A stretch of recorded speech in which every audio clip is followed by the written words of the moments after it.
Nesta noite eu quero compartilhar a palavra de Deus com vocês no livro de Isaías 44, e eu quero dar uma boa noite aos nossos amados irmãos que estão nos acompanhando nesta noite. Que Deus vos abençoe e permaneça conosco até o final dessa ministração da palavra de Deus. Eu quero falar aqui no livro de Isaías 44, do verso 1 ao 11, falando que Deus revela as nossas fraquezas e nos capacita espiritualmente. Nós lemos aqui o texto. Esse texto que nós lemos, nós precisamos pensar que, apesar de Israel ter pecado tanto, ter sido por um tempo idólatra, apesar de Israel, começando com a tribo de Dan, começando sistematicamente a pecar, nós devemos observar que Deus aqui, mesmo o povo pecando, mesmo o povo sendo teimoso, mesmo o povo se desviando do caminho, a qual era para eles seguirem, mesmo assim, Deus continua amando o seu povo. Nós lemos no livro de Salmos, que é Ele mesmo que apaga as nossas transgressões, que é Ele mesmo que se esquece dos nossos pecados. Nós observamos que Deus continua perdoando no seu Filho os pecadores que se arrependem, todos aqueles que se arrependem. Mas nós olhamos aqui, quando nós lemos esse texto, nós vemos que apesar de Israel ter pecado tanto, ter sido por um bom tempo idólatra, mesmo assim, Deus continua a amar a Israel. Mesmo assim, Deus continua falando com o povo de Israel, pois é o seu povo, Jesurum, ou seja, o justo, o reto, aquele que há retidão, aquele que é aprovado por Deus. É esse título dado por Deus, daquele que é reto. Nós devemos observar que mesmo depois disso, Deus, Ele vem prometer derramar o Espírito Santo. E essa bênção que está cumprida no livro de Atos dos Apóstolos, no capítulo 2, quando ele foi derramado sobre o seu povo, quando todo o povo que recebeu o derramamento do Espírito Santo desta promessa, foram cheios, e todas as bênçãos advindas disso, a vida de prodígio sem fim, a graça sem fim, a bênção, o poder do Espírito Santo sobre a sua igreja. Nós estaremos vendo então, dentro desse texto de Isaías 44, vendo o poder de Deus na restauração do povo de Deus, sendo então que muitos duvidavam de que isso seria mesmo possível. Muitos duvidavam que se seria possível Israel ser restaurado para adorar exclusivamente um único Deus. Quando nós olhamos para isso, para essa introdução, nós devemos pensar também no quadro da nossa vida. Nós também pecamos, nós também falhamos, nós também erramos o alvo muitas das vezes. Mas a grande verdade é que esse Deus misericordioso, por causa desse amor infinito do seu Filho Jesus Cristo, o Senhor Deus continua nos amando, o Senhor Deus continua perdoando os nossos pecados. A relação aqui não é de alguém que é perfeito. Deus não está buscando a perfeição nossa, mas Deus está buscando de nós a nossa obediência, a nossa santidade, a nossa busca, a nossa dependência. Talvez muitas pessoas dizem assim: será que é possível fulano, ciclano tornar de volta a verdadeira adoração? Será que é possível a restauração de alguém? Eu digo a você que pelo poder de Deus, pelo poder do Espírito Santo de Deus, é possível. Nós vemos que o povo duvidava, os povos inimigos duvidavam da restauração, se a restauração fosse possível ao povo israelita. As profecias proferidas então visavam assegurar a palavra de Deus, assegurar aos israelitas no exílio que eles não precisavam então temer, porque Deus, o próprio Deus, seria plenamente capaz de cumprir a promessa da aliança, da restauração. O povo não deveria temer, o povo não deveria estar temeroso, mesmo estando em cativeiro, mesmo estando exilado. Deus fez uma promessa de restauração a este povo, e o povo deveria confiar na promessa de Deus. E nós vemos que a primeira coisa que eles ouvem é que não temam. E Deus vai dizer por que é que eles não devem temer. Isso é uma bem verdade na nossa vida, porque nós conhecemos a palavra de Deus, e que a palavra de Deus, ela nos dá muitas garantias da proteção de Deus, do consolo de Deus estar nos guardando. Várias as vezes diz: não temas, eu estou contigo, não te assombres, não te espantes, eu sou teu Deus. Não fiqueis ansiosos pelo dia de amanhã. Nós sempre vemos declarações nas Escrituras Sagradas da proteção de Deus, da promessa de Deus, da palavra de Deus.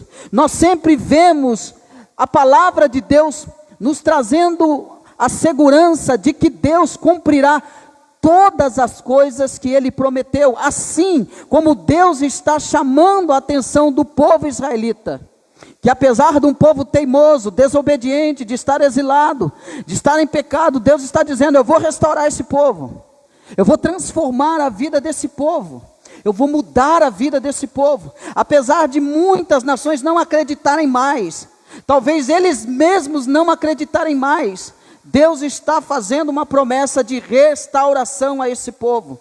Deus está prometendo a esse povo a restauração. Mas é interessante nós observarmos que Deus começa falando, revelando então ao povo israelita a sua fraqueza. Olhe comigo: agora pois ouve, ó Israel, ouve, ó Jacó, servo meu, ó Israel, a quem escolhi, assim diz o Senhor que te criou e te formou desde o ventre, e que te ajuda. Não temas, ó Jacó, servo meu, ó amado, a quem escolhi.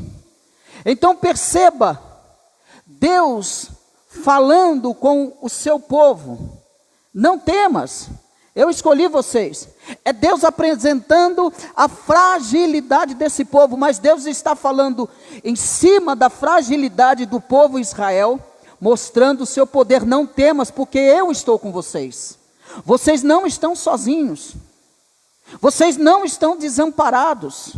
Não temas, eu conheço a vossa fraqueza, eu conheço a vossa queda, eu conheço a vossa fragilidade, eu conheço os vossos pecados, eu conheço as vossas dificuldades. Irmão, Deus está falando conosco nesta noite pela sua palavra, dizendo a mim e a você: não temas. Ele conhece as tuas fragilidades, Ele conhece as tuas falhas, Ele conhece as tuas dificuldades, Ele sabe que somos pó, Ele sabe que nós somos pecadores, Ele sabe que nós estamos lutando para cada dia mais alegrar o coração de Deus. Então Ele fala diante das nossas fraquezas e diante das nossas fragilidades: não temas, não temas.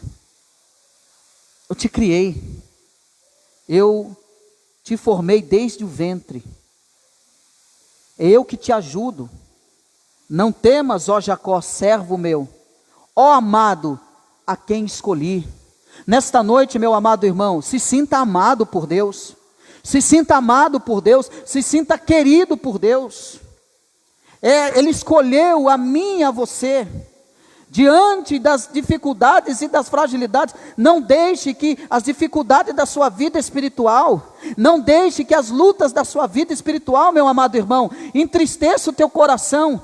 Não deixe que as lutas da sua vida façam com que você pare, faça com que você desanime. Pelo contrário, o Senhor está aqui nesta noite mostrando as nossas fragilidades e mostrando que conhece todas as nossas fragilidades, e por isso Ele não vem com uma palavra de exortação, e por isso nesta noite Ele não vem com uma palavra de juízo. Pelo contrário, Ele vem nesta noite com uma palavra de amor, com uma palavra de consolo, com uma palavra para trazer a consciência ao teu coração, dizendo: eu conheço você por dentro e por fora, eu te formei, eu te escolhi, eu te formei desde o ventre, eu te conheço, eu te amo, ó, a quem escolhi, ó amado. Se sinta amado, se sinta querido, você é um escolhido de Deus. Deus revela as nossas fraquezas, mas Ele revela as nossas fraquezas, mas Ele nos capacita espiritualmente, e a capacitação do Senhor espiritualmente é a sua poderosa palavra que nos garante. Deus, apesar de nós, Ele nos ama, apesar dos nossos pecados. Não, Ele não ama o nosso pecado, Ele ama nós que confessamos os nossos pecados, que abandonamos os nossos pecados. Ele ama todo pecador arrependido. Ele ama você, meu irmão, Ele te ama, Ele te ama. Ele diz então, essas primeiras palavras que Ele diz, Ele comunica então com o seu povo. Ele ministra então esta palavra de paz. Ele vai ministrar esta palavra ao povo israelita de segurança, por meio desta frase imperativa. Ele diz, é um imperativo de Deus, Ele diz: não temais, ou seja, a paz seja convosco. Não temais. Não temais, é uma palavra imperativa de Deus. Não temais, não temais.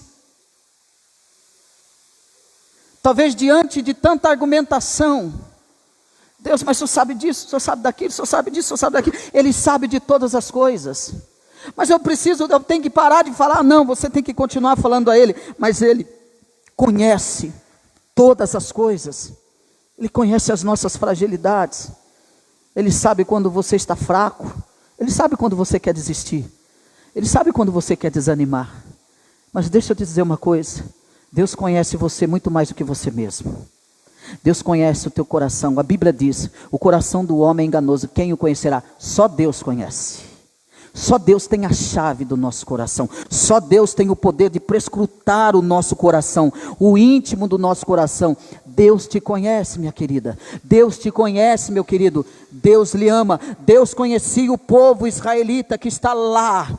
Mas Deus disse: aí no povo, aí no meio do cativeiro, eu quero que vocês vivam, eu quero que vocês tenham famílias, eu quero que vocês testemunhem, eu quero que vocês deem os seus filhos para casamento, eu quero que vocês vivam a vida.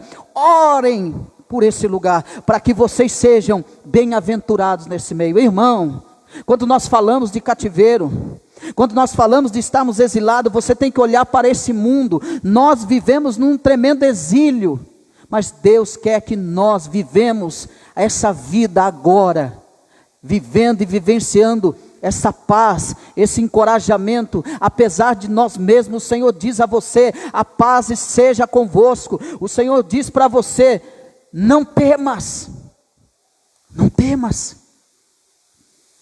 É tão difícil, e Ele sabe disso. É tão difícil para aquele que ama Deus.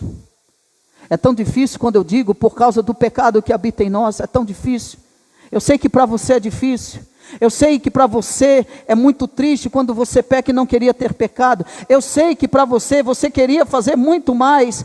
E às vezes, eu sei que para você se entristece quando erra o alvo. Isso também acontece comigo. Sabe por que acontece isso? Porque o Espírito Santo, o poder do Espírito Santo está sobre nós, está sobre a sua igreja. É o Espírito Santo nos moldando, nos lapidando, nos santificando. É por isso que cada dia mais nós vamos odiar tudo aquilo que nós cometemos de errado contra o nosso Deus.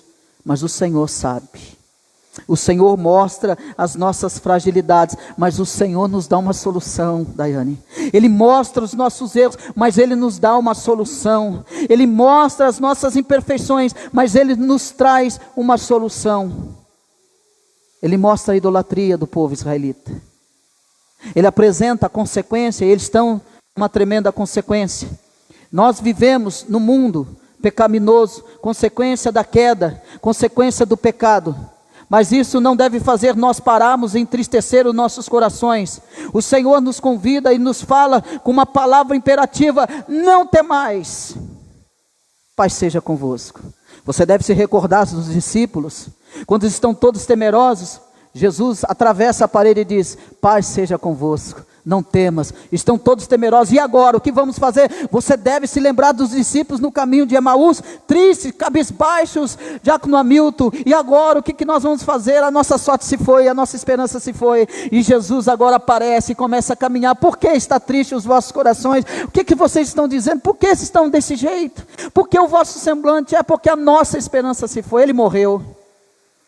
Ah, meu querido, eles se esqueceram da promessa. Sabe o grande perigo? Sabe o que nos traz a tristeza? Ela vem na carruagem dos nossos esquecimentos. Sabe por que nós nos entristecemos? Porque nós esquecemos das promessas. Nós nos esquecemos, e muitas vezes nós estamos pautados naquilo que nós conseguimos fazer, achando que é pelos nossos méritos que a nossa confiança vai ser firme. Não, meu querido, a nossa confiança está no Senhor, não está pautada em nossos méritos, daquilo que nós podemos ou não podemos fazer. Israel estão de mãos atadas, estão exilados, estão ali sendo oprimidos, mas Deus disse a eles: vocês têm que progredir aí dentro, vocês precisam orar, vocês precisam pedir, vocês precisam viver a vida agora. É aí. Deus queria que eles prosperassem em meio ao caos.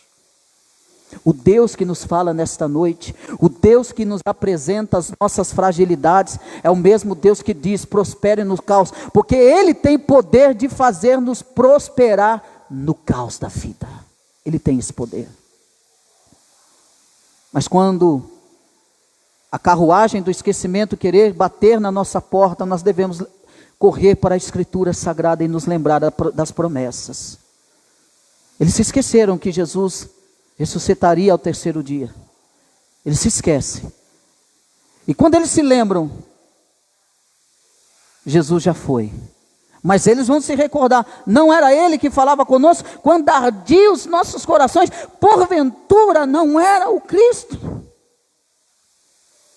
Que esse ardor nos nossos corações venha queimar agora nesse momento com a palavra de Deus, Ele dizendo para você, para mim: não temas, a paz seja no teu coração. Inicie esta semana tendo a paz e a segurança, e esta palavra de Deus que conhece as nossas fragilidades, mas que esta palavra que nos capacita espiritualmente, dizendo a nós: não temas.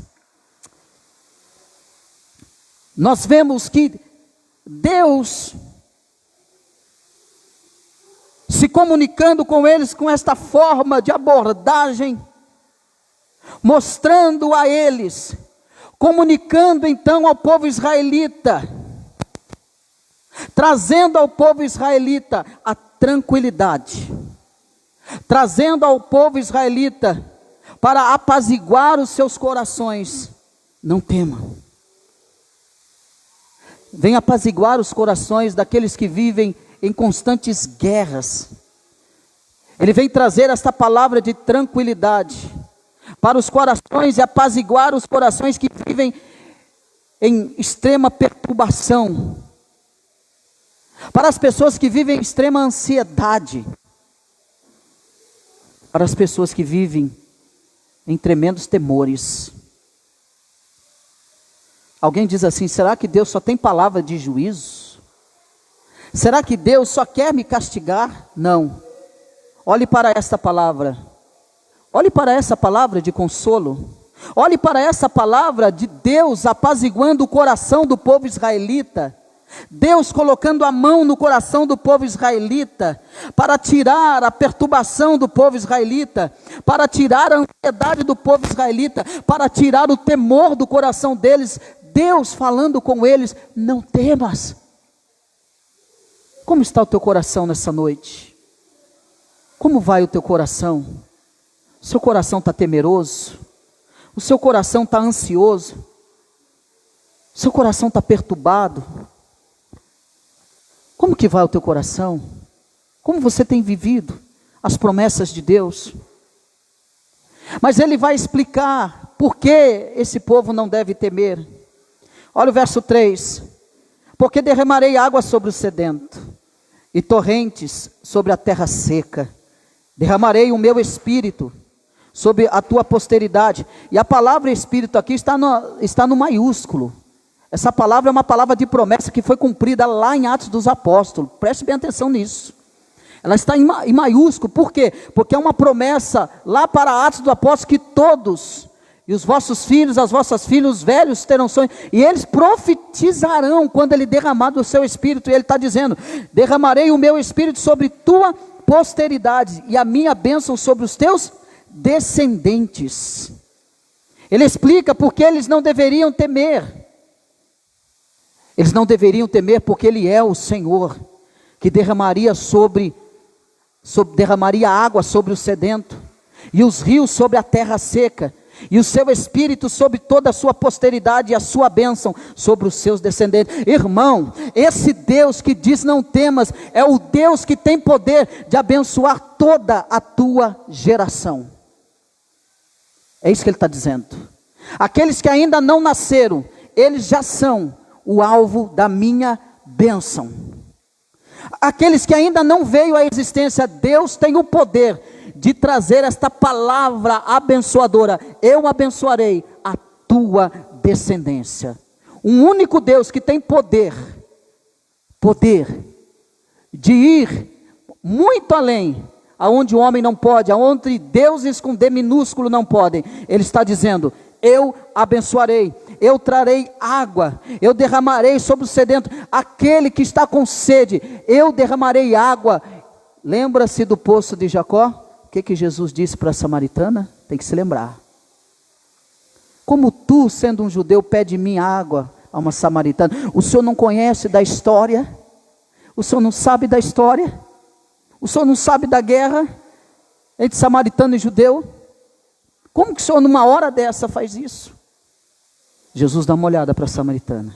Ah, mulher, se tu pedisse, se tu soubesse quem te pede água, tu pediria água, e ele te daria. E essa água, você beber, você nunca mais terá sede. Ao mesmo tempo, Deus está falando com o povo do exílio, mas Deus está falando sobre a vinda do seu próprio filho. É um prelúdio da vinda, é uma profecia da vinda do seu próprio filho. Olha o que ele diz: porque derramarei água sobre o sedento e torrentes sobre a terra seca. Derramarei o meu espírito sobre tua posteridade, e a minha bênção sobre os teus descendentes. É o espírito, é a água, e brotarão, verso 4, e brotarão como a erva, como o salgueiro, junto às correntes das águas. Um dia dirá, olha o testemunho: eu sou do Senhor. Outro se chamará do nome de Jacó, e o outro ainda escreverá na própria mão: eu sou do Senhor, e por sobrenome tomará o nome de Israel. Eles testemunharão, dirão quem são, dirão de quem pertence. E nós observamos então que esta salvação anunciada é muito grande, e ela se encontra então nesse paralelo com o nosso Messias, com o Cristo, e o povo de Deus então que manifestaria dali há uns 700 anos, da onde nasceria da sua amada igreja, e que formaria de todos os crentes espalhados em todos os cantos do mundo a sua igreja, que está sendo alimentada, que está recebendo a água da vida, a sua igreja que está recebendo o poder do Espírito Santo de Deus. É por isso que Deus diz: não temas, porque Ele está derramando o seu poder sobre a sua igreja, fortalecendo a igreja. O Espírito de Deus, que é o poder, o Espírito Santo de Deus, que é o poder por meio do qual Deus então realiza a sua vontade e confirma então as suas promessas. É pelo poder do Espírito Santo de Deus, é pelo poder do Espírito Santo de Deus que Deus capacita a sua igreja, é pelo poder do Espírito Santo de Deus, que Deus realiza a sua vontade, que Deus confirma a sua vontade. Ele está dizendo ao povo que está no exílio: eu derramarei sobre vocês, eu trarei vocês, eu abençoarei vocês, abençoarei a tua posteridade, eu abençoarei os teus descendentes. Olha comigo o verso 6, assim diz o Senhor, Rei de Israel, seu Redentor, o Senhor dos exércitos: eu sou o primeiro, e eu sou o último, e além de mim, não há Deus. Não há Deus. Ele é o primeiro, Ele é o último. Ele está chamando a atenção então do povo: olhem para mim, eu sou o primeiro, eu sou o último. Mas nós vemos que no Novo Testamento, nós vemos o cumprimento dessa promessa na obra miraculosa de Jesus, por meio do poder do Espírito Santo. Nós vemos a renovação da igreja hoje, promovida pelo Espírito Santo. E nós continuaremos vendo na vinda gloriosa dos novo céu e de uma nova terra. Nós vemos ele dizendo lá em Apocalipse que ele é o alfa, o ômega, o princípio, o fim. Ele é antes de todas as coisas. Ele chama a atenção do povo: olhem para mim, eu sou. Assim diz o Senhor Israel, seu Redentor, o Senhor dos exércitos. Não há ninguém que possa salvar vocês, não há ninguém que possa redimir vocês. Eu sou o primeiro, eu sou o último, e além de mim não há Deus. Deus dizendo ao povo: não há saída, não há outro meio, não há outro jeito, irmãos. Ou a nossa vida está plenamente confiada em Deus, na sua palavra, não há outro jeito, irmão, não há outra solução, não tem outro caminho, não tem uma outra verdade, não tem um outro meio. O Senhor chama a nossa atenção. Muitos estão correndo para lá e para cá. Ele está dizendo: não tem saída, não tem outro meio. Lembra do povo que estavam encurralados diante do Mar Vermelho? Estavam num beco sem saída. Para onde nós vamos agora? E agora, Moisés? Você trouxe nós aqui para morrer? É isso que você fez?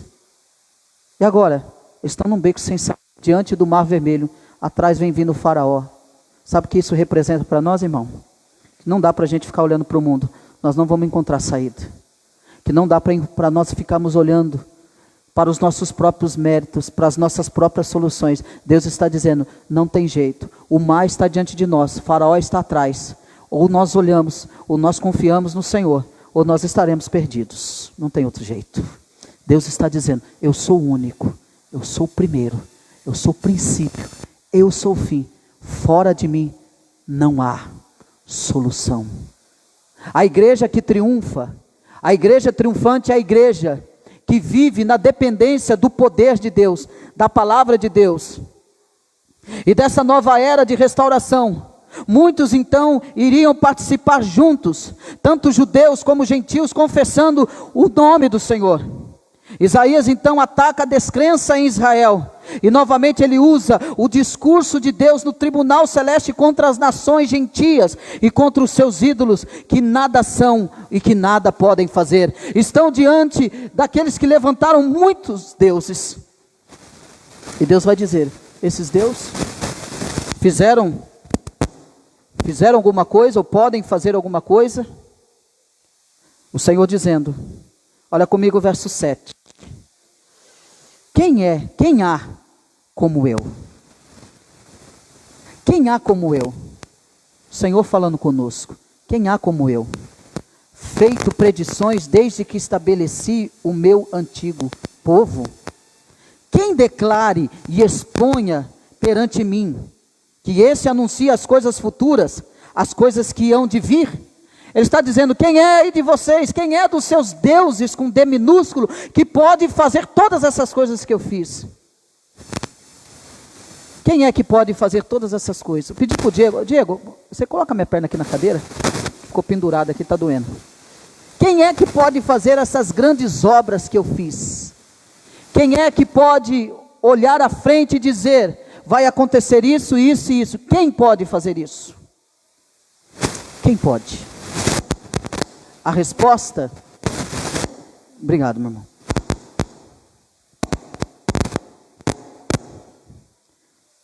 A resposta todos nós sabemos. Somente o nosso Deus pode fazer isso. Somente o nosso Deus. Essa pergunta que ele está fazendo, quem pode fazer? Quem há, como eu, feito as predições? Desde que estabeleci o mais antigo povo, quem o declare e o exponha perante mim? Quem esse que anuncia as coisas futuras e as coisas que hão de vir? Mas aí o Senhor vem trazer uma palavra de conforto. Olha comigo o verso 8. Não vos assombreis, nem temeis. Acaso desde aquele tempo não vô-lo fiz ouvir? Não vô-lo anunciei? Vós sois as minhas testemunhas. Há outro Deus além de mim? Não há outra rocha que eu conheça. É Deus dizendo, eu não conheço outro Deus que pode fazer essas coisas. O quanto nós temos, irmãos, o conhecimento desse Deus, o quanto eu e você conhecemos esse Deus, o quanto.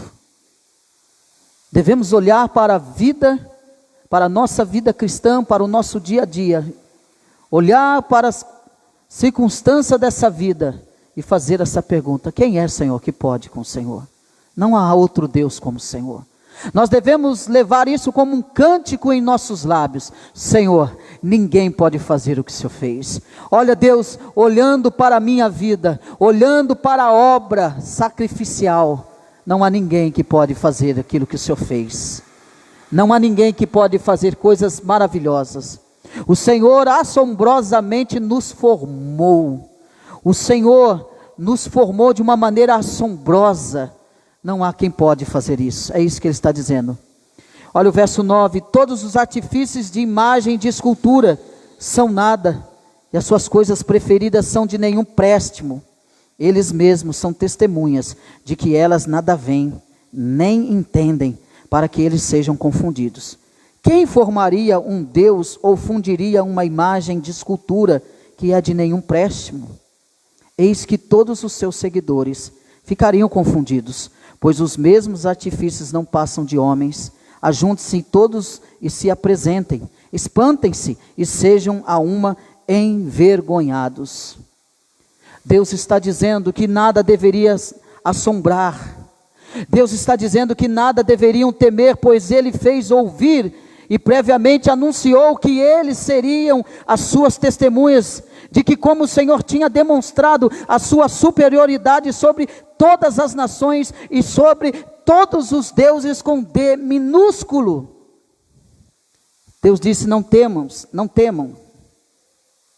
Não existindo então outro que possa ser o seu coigual, não existindo outro que possa desafiá-lo, não existindo outro que possa ameaçá-lo, ameaçar a sua divindade, ameaçar o seu poder. Deus está dizendo, não tema.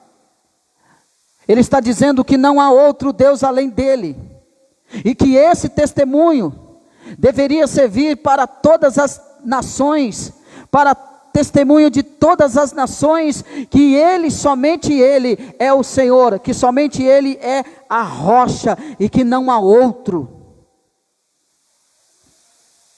Não há outro. E quando nós falamos de rocha, nós devemos lembrar dos dois fundamentos. Aquele que construía a sua casa na areia, a circunstância lá do mar, o vento, a tempestade vai bater e vai destruir essa casa. Mas Jesus disse, aquele que construir a sua casa sobre a rocha, vem o vento, vem a tempestade, mas ela permanecerá de pé. Sabe o que Deus está dizendo? Eu sou essa rocha. Aquele que estiver em mim jamais será abalado. Eu sou Deus. E que isso sirva de testemunha para os deuses com D minúsculo. Que isso sirva de testemunha que não há um Deus coigual, que não há um Deus que possa superar a este Deus poderoso, que revela a fraqueza do seu povo, mas que fortalece o seu povo espiritualmente.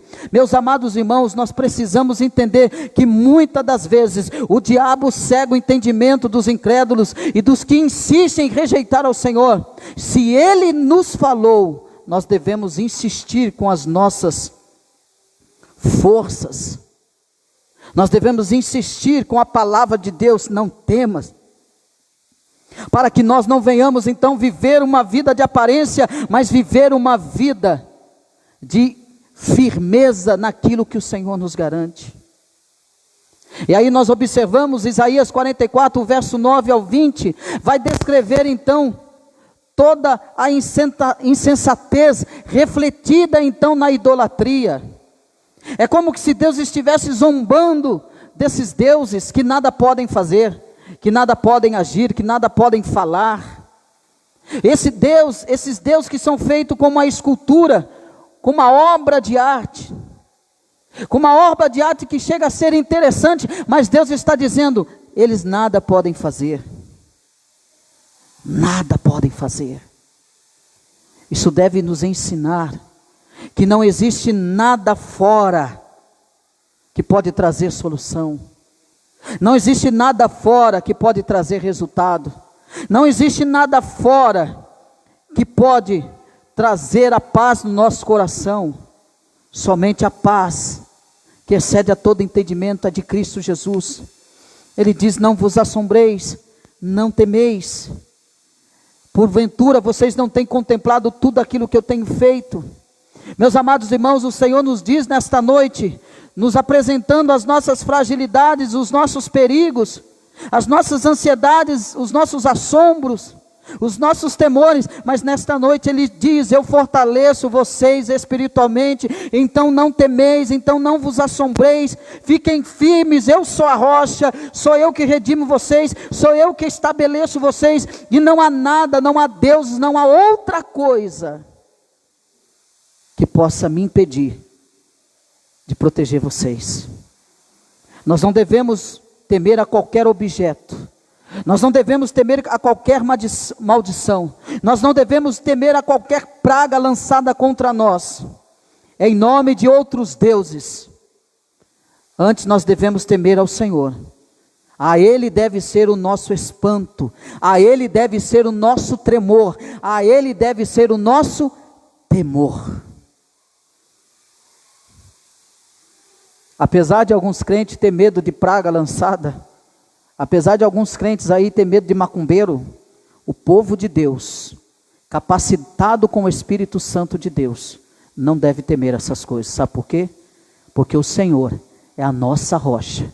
Sabe por quê? Porque o Senhor nos ama. Jerusalém, Ele nos tem como reto na retidão do Filho, dos méritos de Cristo. Ele nos ama, nós somos amados por Ele.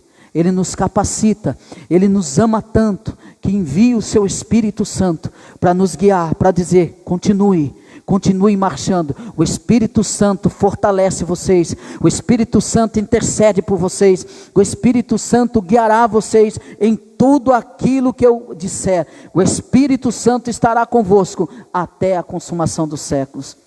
Não sei como que você entrou aqui nesta noite, de tudo aquilo que eu disse, dos nossos pecados, das nossas falhas, dos nossos perigos, das nossas fragilidades. Essa é a nossa vida, é o quadro da nossa vida. Mas de uma coisa nós temos que ter certeza, nós não devemos ter medo. Deus está conosco, Ele nos ama. Ó bichinho de Jacó, ó bichinho de Jacó, não temais. Há algum temor no seu coração? Há algum assombro? Há algum medo? Há alguma insegurança?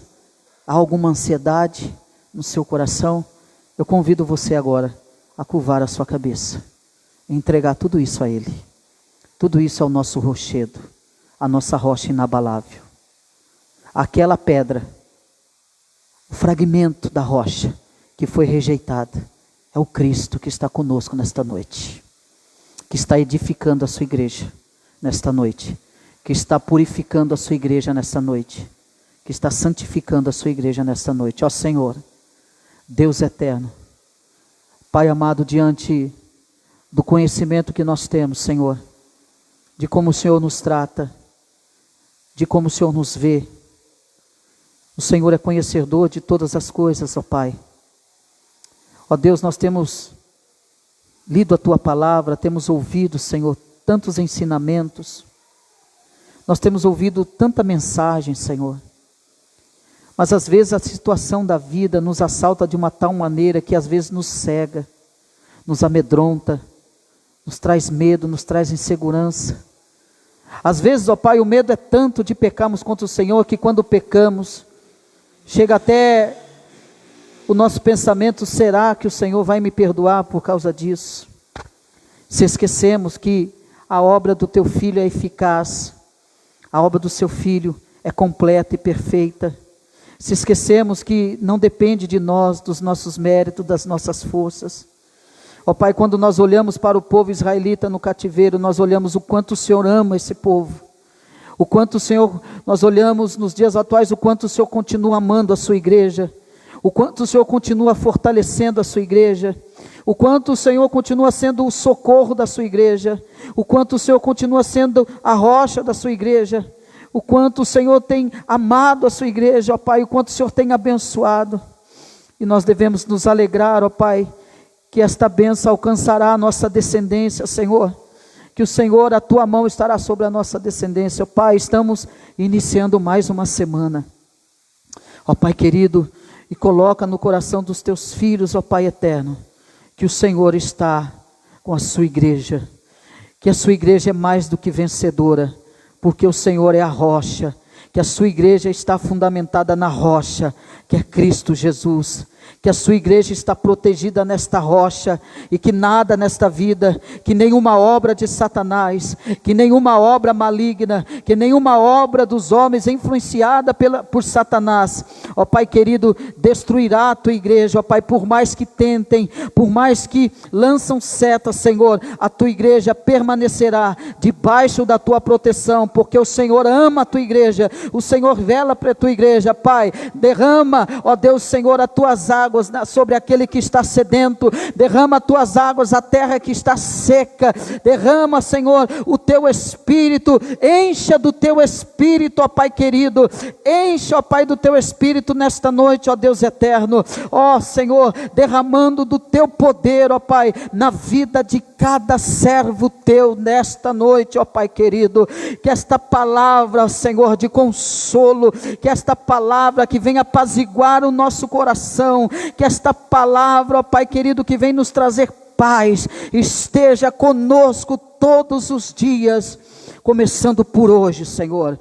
Ó Pai, que eu venha levar paz aonde eu pisar a planta dos meus pés. Ó Pai querido, que eu venha trazer esta confirmação de que Deus está com a sua igreja e que nada pode abalar a sua igreja, e que o poder do Espírito Santo de Deus continua capacitando a sua igreja.